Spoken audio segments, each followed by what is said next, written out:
ఆచార్య NG Ranga వ్యవసాయ యూనివర్సిటీలో ఉపకులపతి శారదా జయలక్ష్మి గారు మనతో పాటు ఉన్నారు. ఇక్కడ ఈ యూనివర్సిటీలో ఎలాంటి అభివృద్ధి కార్యక్రమాలు, ఇక్కడ పిల్లలకి ఏ విధంగా పాఠాలు నేర్పిస్తున్నారు, అసలు రాబో తరాలకు రాబో రోజులలో ఇక్కడ టెక్నాలజీని ఏ విధంగా ఉపయోగించుకోబోతున్నారో మనతో పాటు ఉపకులపతి శారదా జయలక్ష్మి గారు ఉన్నారు. వారిని అడిగి మరిన్ని విషయాలు చెప్పండి మేడం. ఈరోజు మీరు ఇక్కడికి వచ్చి ఈ ప్రాంతాన్ని అంతా కూడా విజిట్ చేసిన పరిస్థితి, రాబో రోజుల్లో ఈ యూనివర్సిటీని ఏ విధంగా అభివృద్ధి పదంలోకి తీసుకెళ్లే పరిస్థితి? అందరికీ నమస్కారం అండి. ఈ ఆచార్య ఎన్జి రంగా వ్యవసాయ విశ్వవిద్యాలయంలో ముఖ్యంగా గత సంవత్సరంలో నేషనల్ ఎడ్యుకేషన్ పాలసీ అనేది ఐసీఆర్ సెంట్రల్ గవర్నమెంట్ ఇచ్చినటువంటి విద్యా బోధనను మా యూనివర్సిటీలో లాస్ట్ ఇయర్ మేము అమలు చేయడం జరిగింది. ఇది అమలు చేయడం వల్ల ఏంటంటే, మామూలుగా విద్యార్థులు అండర్ గ్రాడ్యుయేట్ ప్రోగ్రామ్ అయిన తర్వాత పీజీ పిహెచ్డీ చేసుకొని ఒక అకాడమిషియన్స్గా తయారవుతారు, లేకుంటే రీసెర్చర్స్గా తయారవుతారు. అంటే కొంతమంది ఫ్యాకల్టీగా తయారవుతారు, ఇంకొంతమంది శాస్త్రవేత్తలుగా తయారవుతారు. ఇది మాత్రమే కాకుండా సెంట్రల్ గవర్నమెంట్ మేక్ ఇండియా అనేది అంటుంది కాబట్టి పిల్లలను ఎంటర్‌ప్రెన్యూర్స్‌గానే ఫస్ట్ నుంచి తీర్చిదిద్దే దిశలో యూనివర్సిటీ కూడా ఆలోచిస్తూ skill enhancement courses first year నుంచే మేము అమలు చేయడం జరిగింది. ఇందులో ఏంటంటే, మన ప్రాంతాల్లో పండేటువంటి పంటలు కావచ్చు, మన ప్రాంతంలో ఉన్నటువంటి అనుకూల పరిస్థితులను బట్టి పిల్లలు వాటిని ఉపయోగించుకొని, ఆ సహజ వనరులు ఉపయోగించుకొని వాటి ద్వారా వాళ్ళు ఎంటర్‌ప్రెన్యూర్‌గా అయ్యేదానికి మనం వారిని తీర్చిదిద్దుతున్నాం. ఎందుకంటే ఒక కంపోస్టింగ్ కానీ, అంటే చాలా వ్యర్థ పదార్థాలు కుళ్ళిపోతున్నాయి. ఎట్లంటే ఎక్కడ పడితే అక్కడ కుళ్ళిపోతున్నాయి. అవి మనకు ఏమాత్రం ప్రయోజనం లేకుండా ఉంది. కాబట్టి మా యూనివర్సిటీలో బయో ఫర్టిలైజర్స్ అని, బయో డికంపోజర్స్ అని మా యూనివర్సిటీ నుంచి తయారైనటువంటి మైక్రోబ్స్ ఉన్నాయి. సో వీటిని ఉపయోగించి మనం వాడేటువంటి ఈ కంపోస్ట్ను, అంటే చెత్త ఏదైనా కావచ్చు, ఆ చెత్తనంతా ఒక చోట పెట్టి ఈ బయో ఫర్టిలైజర్స్ను, స్టిమ్యులెంట్స్ను, లేకపోతే ఈ బయో మైక్రోబ్స్ను మనము అందులో వేస్తే త్వరగా డికంపోజ్ అయ్యి అది వ్యర్థం కాకుండా పంటలకు ఒక ఎరువులాగా ఉపయోగపడి దాని ద్వారా క్వాలిటేటివ్ ఈల్డ్ తీసుకునేటువంటి అవకాశం ఉంటుంది. అదొకటి. తర్వాత అట్లాగే వర్మీ కంపోస్ట్, ఈ వానపాముల ద్వారా కూడా ఎరువులను మనం తయారు చేసి వాటిని కూడా మనము మంచి నాణ్యమైనటువంటి ఉత్పత్తులు తీసుకునే దానికి కూడా వర్మీ కంపోస్ట్ మీద కూడా మనం స్కిల్ ఎన్హాన్స్మెంట్ చేస్తున్నాం. అట్లాగే పుట్టగొడుగులు చాలా మంచి ప్రోటీన్ ఆహారము.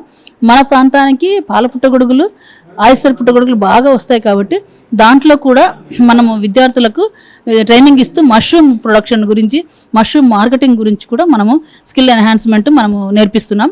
వీటన్నిటితో పాటు హార్టికల్చర్లో చాలా పంటల్లో నుంచి మనం పండ్లు తీసుకుంటున్నాం. ఈ పంటలను సిరప్ ఏ విధంగా తయారు చేయాలి, ఇది మార్కెట్లో ఏ విధంగా అమ్మాలి అనేది కూడా మనం ఒక స్కిల్ ఎన్హాన్స్మెంట్ లాగా చేస్తున్నాం. వీటన్నిటితో పాటు ఈ మధ్య కాలంలో ఆర్టిఫిషియల్ ఇంటెలిజెన్స్ను ఉపయోగించి ఏ విధంగా వ్యవసాయాన్ని అభివృద్ధి చేయొచ్చు, లేకపోతే వ్యవసాయాన్ని చీడపీడలను ముందుగానే ఏ విధంగా గుర్తించవచ్చు అనే దాని గురించి ఆర్టిఫిషియల్ ఇంటెలిజెన్స్ ద్వారా ఏ విధంగా మనము వ్యవసాయ రంగాన్ని అభివృద్ధి చేయొచ్చు అనే దిశలో 3 months అంటే 3 నెలల సర్టిఫికేట్ కోర్సు కూడా యూనివర్సిటీలో మేము ఈ సంవత్సరం నుంచి ఏర్పాటు చేయడం జరిగింది. అట్లాగే అగ్రి స్టిమ్యులెంట్స్, అంటే అగ్రి ఇన్పుట్స్, లేకపోతే అగ్రి బయాలజికల్స్ అనేటువంటి కాన్సెప్ట్ తోటి ఒక 1 year పోస్ట్ గ్రాడ్యుయేట్ డిప్లొమాను కూడా మేము పెట్టడం జరిగింది.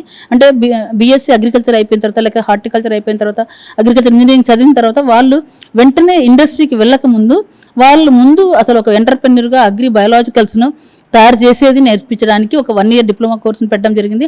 అలాగే పోస్ట్ హార్వెస్ట్ ప్రాసెసింగ్, అంటే మనం పంటను తీసుకున్న తర్వాత దాన్ని ప్రాసెసింగ్ చేయకపోవడం వల్ల సరిగ్గా నాణ్యత ఉపయోగపడడం లేదు, అలాగే దిగుబడిని కంప్లీట్గా వాల్యూ అడిషన్ లాగా మనం చేసుకోలేకపోతున్నాం. కాబట్టి మా యూనివర్సిటీ ద్వారా ఫుడ్ ప్రాసెసింగ్, లేకపోతే పోస్ట్ హార్వెస్ట్ ప్రాసెసింగ్ అనేది కూడా ఒక సంవత్సరం పాటు డిప్లొమా కోర్సును మేము పెట్టడం జరిగింది.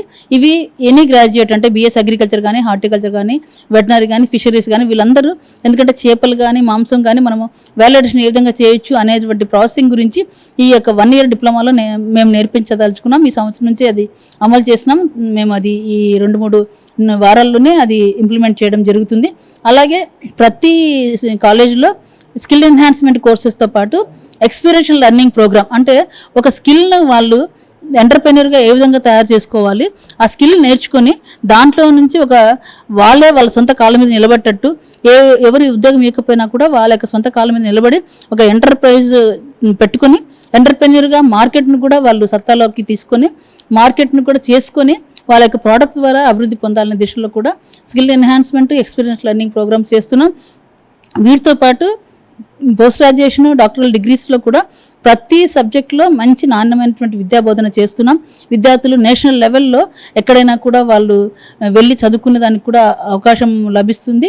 ఐసీఆర్ అనే ఎగ్జామ్ ఉంటుంది. ఐసీఆర్ జూనియర్ రీసెర్చ్ ఫెలోషిప్ ఎంఎస్సికి, సీనియర్ రీసెర్చ్ ఫెలోషిప్ పిహెచ్డికి ఉంటుంది. ఆ పరీక్ష రాయడం వల్ల మన విద్యార్థులు ఏ కంట్రీలో ఉన్నటువంటి ఏ వ్యవసాయ కళాశాలలో కానీ వ్యవసాయ యూనివర్సిటీలో కానీ చదువుకొని విద్యార్థులు పట్టభద్రులు అవుతున్నారు. వీటితో పాటు వాళ్ళు అగ్రికల్చర్ రీసెర్చ్ సైంటిస్ట్గా నేషనల్ లెవెల్లో ఒక ఎగ్జామ్ రాసేటట్లు కూడా వారిని మేము తీర్చిదిద్దుతున్నాం. అందువల్ల మన స్టూడెంట్స్ చాలామంది అగ్రికల్చర్ రీసెర్చ్ సైంటిస్ట్గా నేషనల్ లెవెల్లో శాస్త్రవేత్తలుగా సెలెక్ట్ అవుతున్నారు. వీటితో పాటు బ్యాంకింగ్ రంగంలో ఐబీఎస్ ఎగ్జామ్ రాసుకొని, ఐబీపీఎస్ ఎగ్జామ్ రాసుకొని బ్యాంకింగ్ రంగానికి ఆల్మోస్ట్ అన్ని బ్యాంకులకు కూడా మా స్టూడెంట్స్ వెళ్తున్నాను. వీటితో పాటు ఇంతకుముందు ఎక్కువగా ఐఏఎస్ ఐపీఎస్ వెళ్ళే వాళ్ళు ఈ మధ్యలో ఏంటంటే పిల్లలు కొంత చిన్న ఉద్యోగమైనా పర్వాలేదు అనే దిశ కొంచెం మార్చుకున్నారు వాళ్ళు. అందువల్ల ఇంకా మేము మరలా పాత పునర్వైభవం తీసుకురావాలని, అంటే ఒకప్పుడు యూనివర్సిటీలో ఐఏఎస్లు ఐపీఎస్లు ఎక్కువ ఉండేవాళ్ళు, మరలా అట్లాంటి పునర్వైభవం తీసుకురావాలని ఆశిస్తున్నాం. అందుకని వాళ్ళకు junior research fellowships, senior research ఫెలోషిప్స్కు యూనివర్సిటీలోనే కోచింగ్ ఇస్తాము. అట్లాగే బ్యాంకింగ్ కోచింగ్ ఇస్తాము, అట్లాగే కాంపిటేటివ్ ఎగ్జామ్స్ కోచింగ్ ఇస్తాం, అట్లాగే ఇంగ్లీష్ కమ్యూనికేషన్ స్కిల్స్ కోచింగ్ ఇస్తాం, సాఫ్ట్ స్కిల్స్ కోచింగ్ ఇస్తాం. ఇవన్నీ యూనివర్సిటీకి గవర్నమెంట్ ఇచ్చేటువంటి నిధుల ద్వారా మనము ఆ కోచింగ్ జరపడం జరుగుతుంది. ఈ విధంగా విద్యార్థులను తీర్చిదిద్దే దిశలో ఒకవైపు వ్యవసాయ కళాశాలల్లో, వ్యవసాయ ఇంజనీరింగ్ కళాశాలల్లో, కమ్యూనిటీ సైన్స్ కళాశాలల్లో మేము చేస్తున్నాం. వీటితో పాటు ముఖ్యంగా మనకున్నటువంటి అనేక పంటలు ఉన్నాయి. అంటే ఒక వరిలో మనము ప్రాముఖ్యత ఉన్నటువంటి వరిలో మనకు మంచి రీసెర్చ్ స్టేషన్స్ ఉన్నాయి. Martyr research station, Bapatla research station, Nellore research station, అట్లాగే వేరుశెనగకు తిరుపతి, కదిరి రీసెర్చ్ స్టేషన్స్, అలాగే చెరుకుకు పెరమల్లపల్లి, అనకాపల్లి, ఉయ్యూరు, ఈ 3 రీసెర్చ్ స్టేషన్స్లో పరిశోధన జరుగుతున్నాయి. మొక్కజొన్నకు పెద్దాపురం రీసెర్చ్ స్టేషన్లో పరిశోధన జరుగుతోంది. అలాగే పత్తికి వచ్చేసరికి గుంటూరులోను, నంద్యాలలోను జరుగుతోంది. అలాగే మిల్లెట్స్కి వచ్చేసరికి నంద్యాలలోను, విజయనగరంలోను వ్యవసాయంలో మిల్లెట్స్ ఏ విధంగా పండించాలి, నాణ్యమైనటువంటి మిల్లెట్స్ను పండించే దిశలో రీసెర్చ్ జరుగుతోంది. గత సంవత్సరం కూడా మంచి వెరైటీస్ను మన ప్రీతమ ప్రధానమంత్రి చేతుల మీద కూడా ఆవిష్కరించడం జరిగింది. ప్రతి సంవత్సరము దాదాపు 8 నుంచి 10 వంగడాలు పలు పంటల్లో మనము రైతులకు చేరవేస్తున్నాం. ఈ రైతులకు వచ్చేటువంటి వంగడాలతో పాటు సాంకేతికతను 13 కేవీకేలు ఉన్నాయి మనకు స్టేట్లో, అలాగే 13 డాట్ సెంటర్స్ ఉన్నాయి. ఈ 26 ఎక్స్టెన్షన్ సెంటర్స్ ద్వారా రైతులకు ప్రతి సాంకేతిక విద్యను అలాగే వంగడాలను చేరవేస్తూ వ్యవసాయ శాఖతో, అనుబంధ శాఖలతో కోఆర్డినేట్ చేసుకొని మనం చేసేటువంటి సాంకేతికత రైతులకు చేరవేస్తున్నాం. అలాగే డ్రోన్ టెక్నాలజీలో మా యూనివర్సిటీ చాలా ముందుంది. ఎందుకంటే డీజీసీఏ సర్టిఫికేట్తో 12 రోజుల్లో పైలట్స్ని తయారు చేస్తున్నాం. మన ప్రీతం ముఖ్యమంత్రి వాళ్ళు శ్రీ నారా చంద్రబాబు నాయుడు గారు డ్రోన్ టెక్నాలజీని, ఆర్టిఫిషియల్ ఇంటెలిజెన్స్ టెక్నాలజీని, క్వాంటమ్ టెక్నాలజీని ముందుకు తీసుకెళ్తున్నారు. ఈ దిశలో మా యూనివర్సిటీ నుంచి డ్రోన్ టెక్నాలజీలో మేము చాలా ఎక్కువగా డ్రోన్ ఏ విధంగా ఉపయోగించాలి, వ్యవసాయానికి సంబంధించి ఏ విధంగా పంటలకు ఏ విధంగా స్ప్రే చేసుకోవాలి, పిచికారీ చేసుకోవాలి, అలాగే ముందు హైపర్ స్పెక్ట్రల్ ఇమేజింగ్ ఉపయోగించుకొని మనకు వచ్చేటువంటి చీడపీడలను ఎలా గుర్తించాలి, అవి రాకముందే ఏ విధంగా గుర్తించాలి, వాటిని ఏ విధంగా ముందే గమనించి రైతులకు వాటి యొక్క తగు చర్యలు తీసుకునేటట్లుగా కూడా మనము ఈ యొక్క ఆర్టిఫిషియల్ ఇంటెలిజెన్స్ ద్వారా, డ్రోన్ ద్వారా చేయబోతున్నాం. అది కూడా మనం ప్రాజెక్టు డిఎస్టీకి సబ్మిట్ చేయడం జరిగింది. ఈ విధంగా ప్రతి సాంకేతికత, నూతన సాంకేతికత ఏది వచ్చినా కూడా ఆర్టిఫిషియల్ ఇంటెలిజెన్స్, ఐఓటీ ఇవన్నీ ఉపయోగించుకొని అటు విద్యా బోధనలో ఉపయోగిస్తున్నాం, రీసెర్చ్లో ఉపయోగిస్తున్నాం. శాస్త్రవేత్తలు వాళ్ళు అప్డేట్ అయ్యేటట్లుగా కూడా వారిని ఎక్కడైతే ఎక్స్పర్టైజ్ ఉందో అక్కడికి పంపించి వాళ్ళని ట్రైన్ చేస్తున్నాం. ఈ విధంగా ఐఐటీలతోటి, స్టార్టప్స్ తోటి కొలాబరేట్ అయ్యి మనము నూతన సాంకేతికతను ముందుకు తీసుకెళ్లే దిశలో కూడా యూనివర్సిటీ పరిశోధనలు చేస్తున్నాం. ఒకవైపు వంగడాలు, సాంకేతికత, విద్యలో అవసరమైనటువంటి మెలకువలు ఇవన్నీ యూనివర్సిటీ ద్వారా అందిస్తూ వచ్చినటువంటి పరిశోధన ఫలితాలను శాస్త్రవేత్తలు కృషి విజ్ఞాన కేంద్రాల ద్వారా, డాట్ సెంటర్స్ ద్వారా రైతులకు చేరవేస్తూ రైతుల్లో కూడా కెపాసిటీ బిల్డింగ్ ప్రోగ్రామ్స్ రైతులకు, రైతు మహిళలకు, ఫార్మర్ ప్రొడ్యూసింగ్ ఆర్గనైజేషన్స్కు, రైతు సేవా కేంద్రాలకు వీటన్నిటి ఉపయోగించుకొని ప్రతి రైతు లబ్ధి పొందాలని వ్యవసాయంలో వారి యొక్క ప్రొడక్టివిటీ పెంచాలని, ప్రాఫిటబిలిటీ పెంచాలని, అంటే ఒక వ్యవసాయంలోనే కాదు, వ్యవసాయ అనుబంధ అనిమల్ హస్బెండరీ, ఫిషరీస్ ఎక్కడ వాళ్ళకి ఏ యొక్క సదుపాయం ఉందో, ఇప్పుడు కోస్టల్ బెల్ట్లో ఫిషరీ ఎక్కువగా ఉంటుంది, అనిమల్ హస్బెండరీ ఇప్పుడు చిత్తూరు జిల్లాలో అనిమల్ హస్బెండరీ ఎక్కువగా ఉంటుంది, పశువులు ఎక్కువగా ఉంటాయి.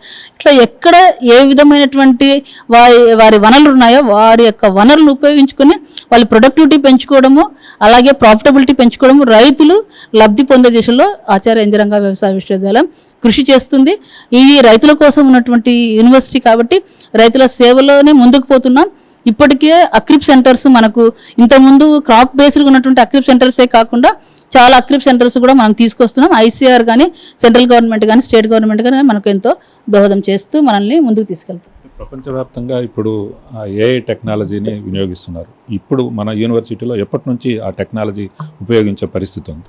Artificial intelligence technology sir, drone technology ప్రపంచవ్యాప్తంగా ఉపయోగిస్తున్నాం. అది మనం దాదాపు 2022 నుంచి ఉపయోగిస్తున్నాం. ఆర్టిఫిషియల్ ఇంటెలిజెన్స్ ఇప్పుడు ప్రపంచవ్యాప్తంగా ఆర్టిఫిషియల్ ఇంటెలిజెన్స్, క్వాంటమ్ టెక్నాలజీ ఎక్కువగా ఉంది. అది ఆర్టిఫిషియల్ ఇంటెలిజెన్స్ మనము ఈ సంవత్సరం నుంచే యూనివర్సిటీలో 3 months training programme, 1 month training programme పెట్టడమే కాకుండా యూనివర్సిటీలోనే రీసెర్చ్ జరిపేటట్లుగా మనము చేస్తున్నాం.